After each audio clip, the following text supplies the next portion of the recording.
Muitas obras nasceram de ideias inusitadas de seus autores e geraram gêneros de romance, fantasia, ficção científica e dentre outros.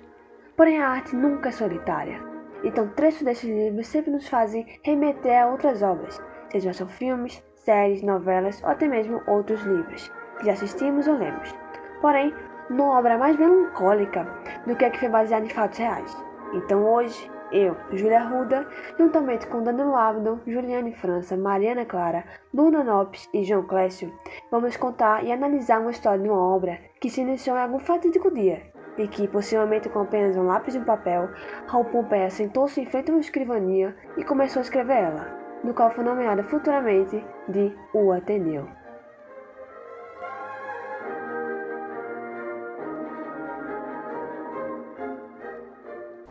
Vais encontrar o mundo, disse meu pai, à porta do Ateneu, coragem para a luta. Então, gente, é dessa forma que a obra O Ateneu, ou também chamada de Crônicas de Saudade de Raul Pompeia, tem início.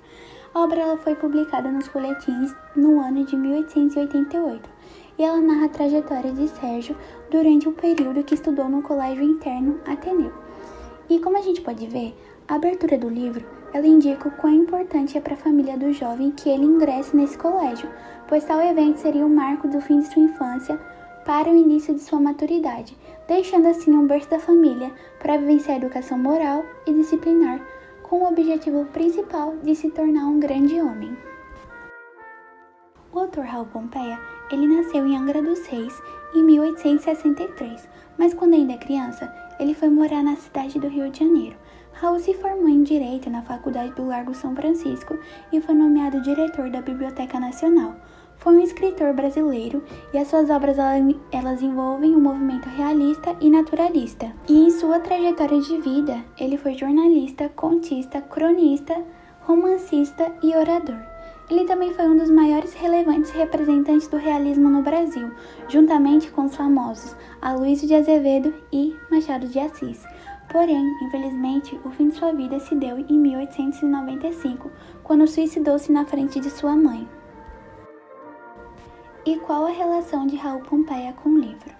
Raul Pompeia também estudou em um internato aos 11 anos, que foi o internato Colégio Abílio, mas em 1979 ele foi transferido para o Colégio Pedro II e terminou os seus estudos secundários lá. O fato dele ter estudado em um colégio interno acaba ligando a história pessoal de vida do autor com a história de Sérgio, nos possibilitando afirmar que a obra ela possui identificação e traços da personalidade do próprio autor, sendo assim considerada uma obra autobiográfica onde está sendo revelado o ambiente em que ele viveu.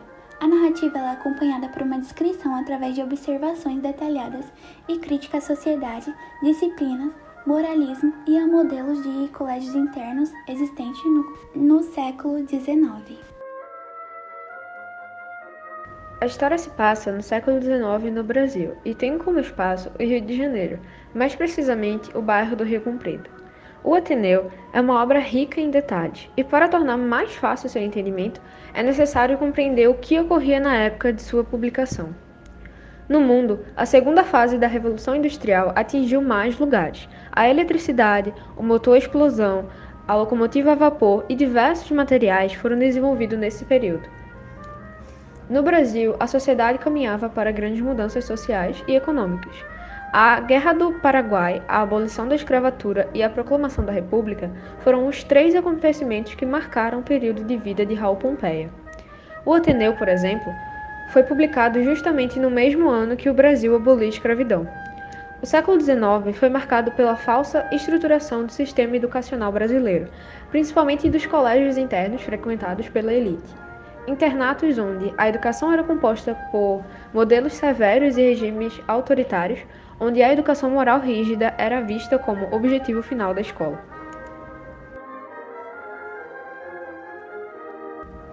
O naturalismo é um movimento artístico e literário conhecido por ser a radicalização do realismo, baseando-se na observação fiel da realidade e na experiência, mostrando que o indivíduo é determinado pelo ambiente.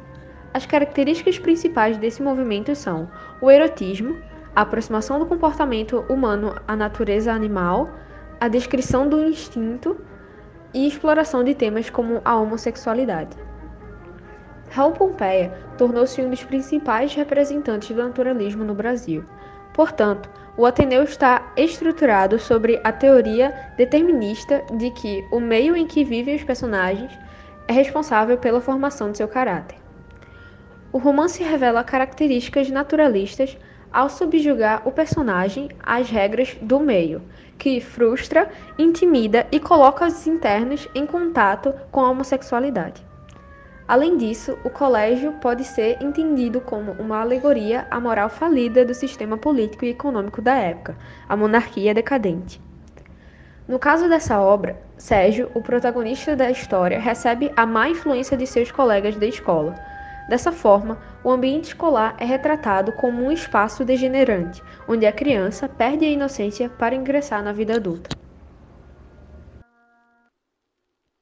O Ateneu é um colégio interno para meninos situado no Rio de Janeiro, onde a trama se desenvolve no fim do século XIX. A história é narrada pela perspectiva de Sérgio, agora adulto, que conta suas experiências vividas aos seus 11 anos de idade, durante seu período como interno no Instituto. A narrativa inicia com Sérgio se matriculando no Ateneu. Em seu primeiro dia, Sérgio sente a pressão do novo ambiente e desmaia na frente de seus novos colegas. A primeira pessoa que Sérgio teve contato foi o Rebelo, que o alertou sobre não aceitar ser um protegido, pois isso implicaria em ter atitudes femininas. Em certo momento, Sérgio quase é afogado por um aluno e Sanches o salva, apesar dele ser o provável afogador. A partir de então, eles começam a ser amigos e a estudarem juntos. Porém, Sérgio percebe que a aproximação de Sanches possui segundas intenções e os dois brigam. Sérgio então passa a tirar notas baixas e começa a andar com Franco.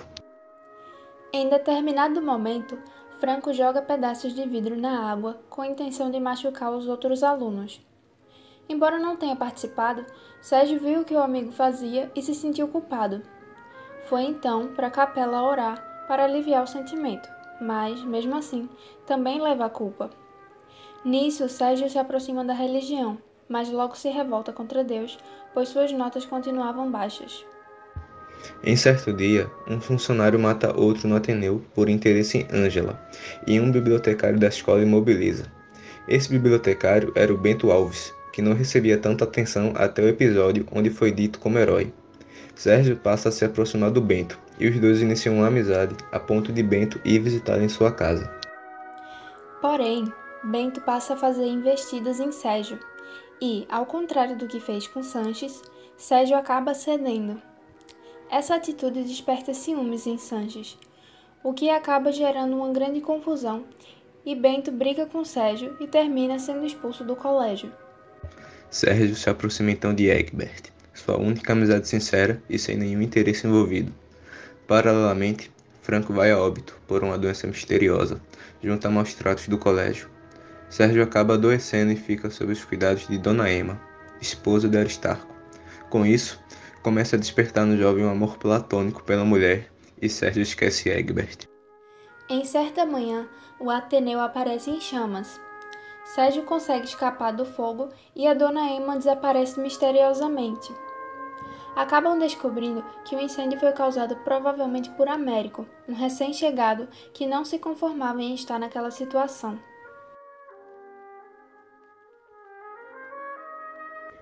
O protagonista da obra é o Sérgio, que conta as suas memórias da juventude. Ele era um menino de 11 anos facilmente influenciado por novas ideias. Outros personagens importantes são o diretor Aristarco, um rígido e ganancioso diretor, e sua esposa, Dona Emma, símbolo da maternidade, uma mulher muito bonita que acaba despertando desejos entre os internos. Além desses, podemos destacar Ângela, a bela funcionária do colégio, e também Bento Alves, o bibliotecário por quem Sérgio se aproxima.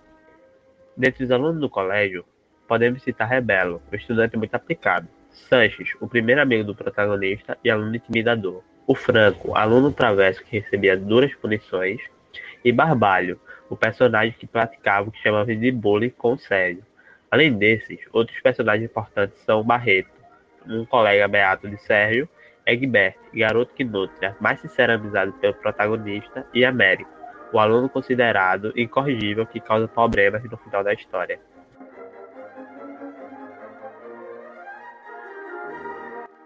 As obras mais icônicas são aquelas que não apenas se mantêm em suas épocas, mas que conseguem atravessar a barreira do tempo e se tornar atemporal. Assim, conseguem tratar de assuntos que até os dias atuais se mantêm como pauta, e a obra O Ateneu faz parte desse conjunto. O Ateneu não retrata apenas a sociedade da época do Segundo Reinado, mas também a de hoje, pois ela destaca a busca constante das pessoas pelo dinheiro, pelo prestígio e, enfim, pelo poder. O Ateneu era um microcosmo do mundo hierarquizado, regido por privilégios e injustiças. Daí surgem as discriminações. Os alunos tinham tratamentos diferenciados, de acordo com sua classe social e com o dinheiro e a imagem que sua família possuía. Aliás, o internato, assim como a sociedade, cultivava a necessidade de manter as aparências. Por trás da imagem de ordem, virtude, disciplina e moralidade, o Ateneu escondia a desordem, o vício, a indisciplina e a injustiça. Podemos ressaltar o lema que é dito por Aristarco, que defende a instituição de ensino como um lar para a fina flor da mocidade brasileira. Em outras palavras, um lugar elitista, que não preza pela popularização da educação, e sim para educar aqueles que merecem. Podemos ver isso na obra quando a maioria dos pais que colocam seus filhos lá eram cafeicultores, magnatas, empresários ou próprios amigos do diretor, e aqueles que não eram tratados com muita diferença. Dessa forma conseguimos fazer uma segunda ponte com o atual, que seria esse preconceito, não apenas em escolas, mas também em diversos locais, por exemplo em lojas, por talvez você ser uma pessoa mais jovem, ou pelo jeito que você está se vestindo, ou até mesmo pela sua cor de pele, é seguido durante o tempo que você está na loja para que não cometa nenhum roubo.